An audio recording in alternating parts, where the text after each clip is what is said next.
MA1 Part B. Cost Classification and Measurement. Chapter 3. Cost Units, Cost Classification, and Profit Reporting.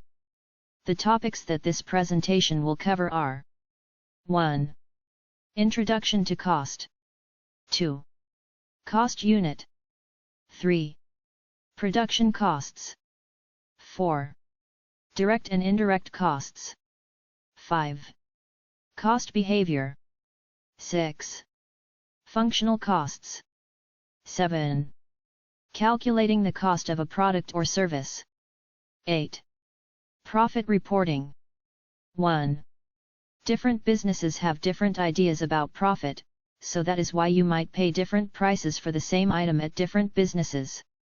The business has expenses, which are amounts that need to be paid whether they sell anything or not, and some businesses may have higher costs than others, and that will affect their profit and selling price.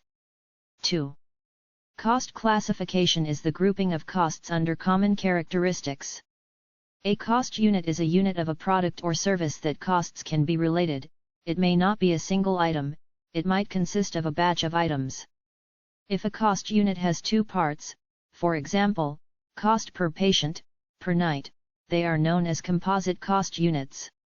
Cost information is needed to aid in price setting, so that a selling price may be set that will cover the cost of manufacture, and will still make the business a profit.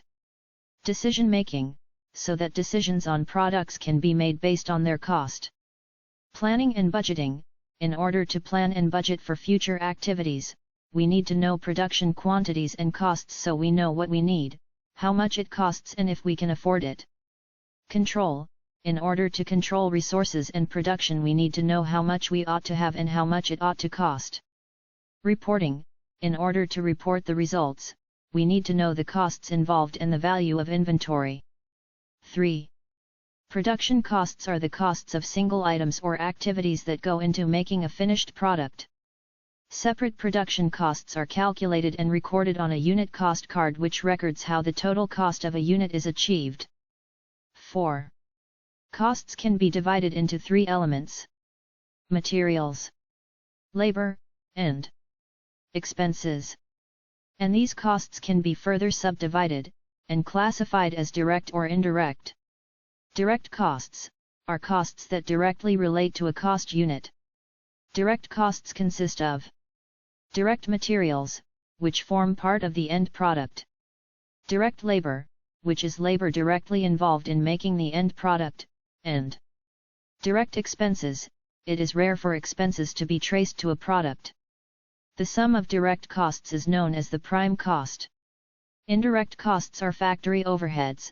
These costs are not traceable to a product, but are still part of making it.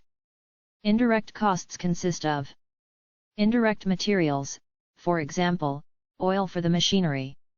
Indirect labor, for example, the wages of the supervisor. Indirect expenses, for example, the rent of the factory. Non-manufacturing overheads are costs that are incurred, but not included in the production cost of goods. Sometimes an appropriate portion of these overheads are included in the cost card for a product, so that an appropriate price can be set. An example of non-manufacturing overheads is the accountant's salary. Stop the lecture. Answer the question on page 41 of your interactive text study guide. 5.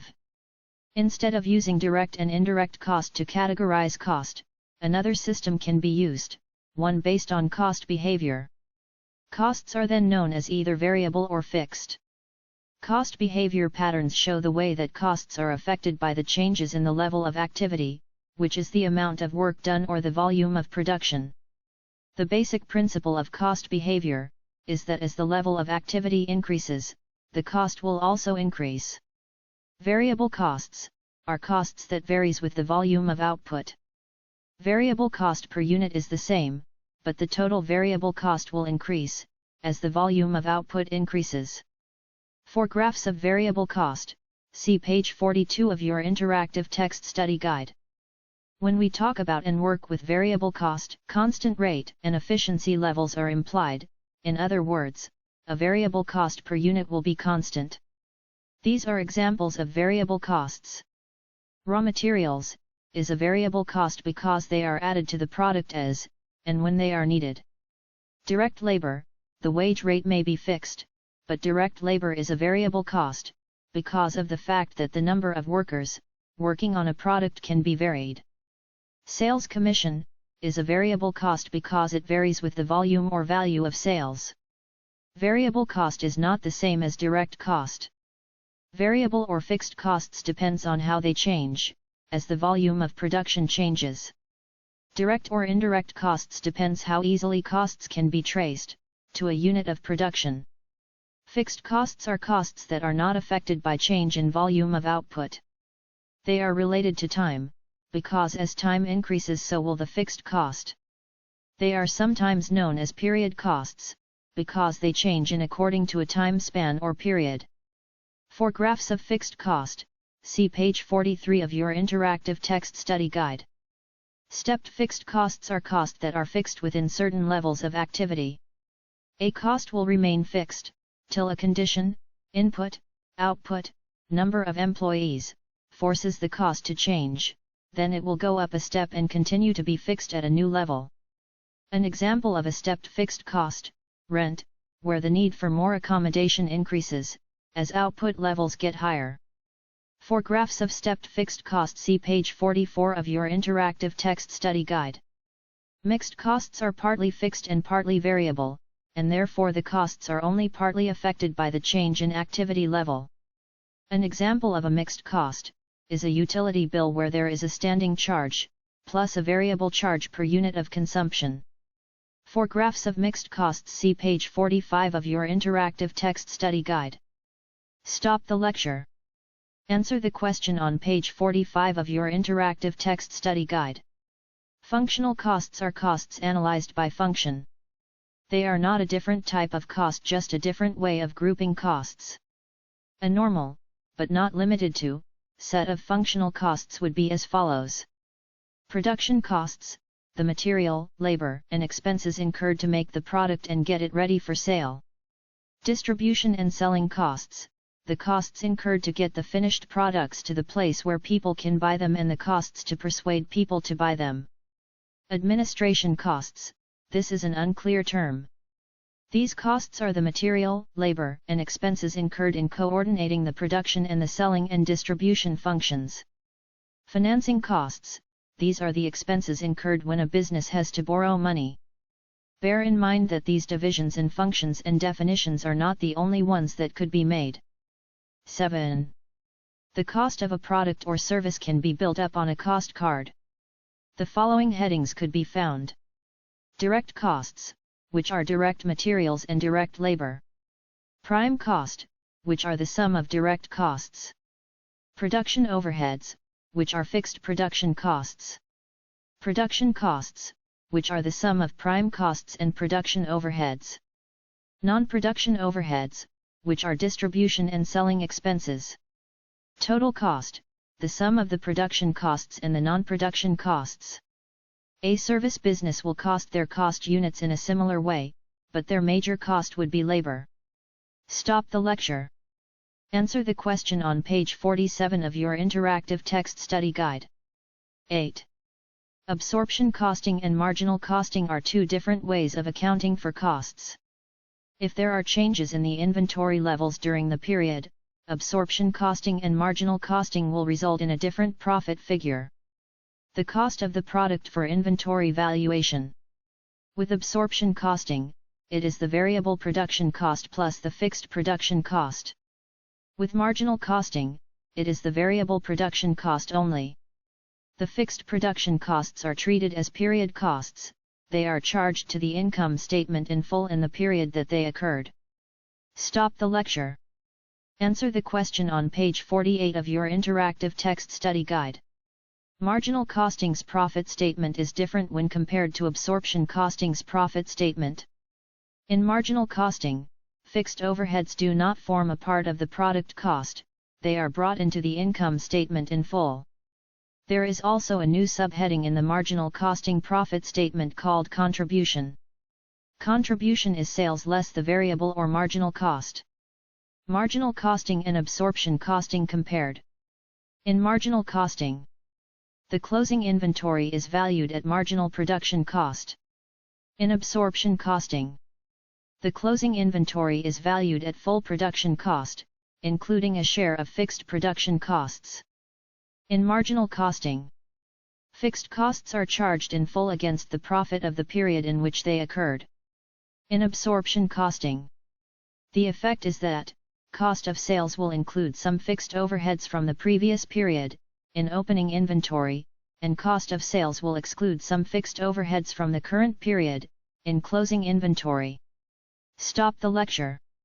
Answer the question on page 50 of your interactive text study guide. The difference in marginal costing and absorption costing is the treatment of the fixed production overheads. Marginal costing includes it in full, but absorption costing includes it as portions in the units produced. Both methods are widely used for costing purposes. But marginal costing has the advantage as it is better for decision making. This is the end of Chapter 3. What will follow next is the quick quiz. After the quick quiz, do the online questions for Part B Chapter 3. Quick quiz. Question 1. A unit of product or service to which costs can be related is known as A cost center, B a cost unit, C a product unit, D a service unit. Question 2. Which one of the following cost elements does not form part of the overheads? A. Indirect expenses, B. Indirect labor, C. Indirect materials, D. Direct labor. Question 3. The basic principle of cost behavior is that as the level of activity rises, costs will usually, blank. Which is or are the missing word or words? A. Fall, B. Rise, C. Stay consistent, D. Fall then rise again. Question 4. A cost which is unaffected in total by increases and decreases in the volume of output is called A. Stepped fixed, B. Variable, C. Constant, D. Fixed. Question 5. Which one of the following is an example of a mixed cost? A. Factory rent, B. Salaries, C. Telephone bill, D. Straight line depreciation. Question 6. Costs can be analyzed according to their function. Which one of the following is not an example of a functional cost heading? A. Production costs, B. Administration costs, C. Financing costs, D. Carriage out costs. Question 7. XYZ produces a component W. The standard cost card for component W is as follows. Production costs. Fixed, 255.70. Variable, 483.50. Selling costs. Fixed, 124.80. Variable, 75.60. Profit, 60.40. Selling price, 1000.00. A. Under an absorption costing system, what would be the value of inventory? 255.70, 739.20, 483.20, 227.80. B. Under a marginal costing system, what would be the value of inventory? 483.50, 75.60, 136.00, 124.80. After doing the quick quiz, do the online questions for Part B, Chapter 3. Do the questions, until you achieve 80%. Replay the lecture as needed.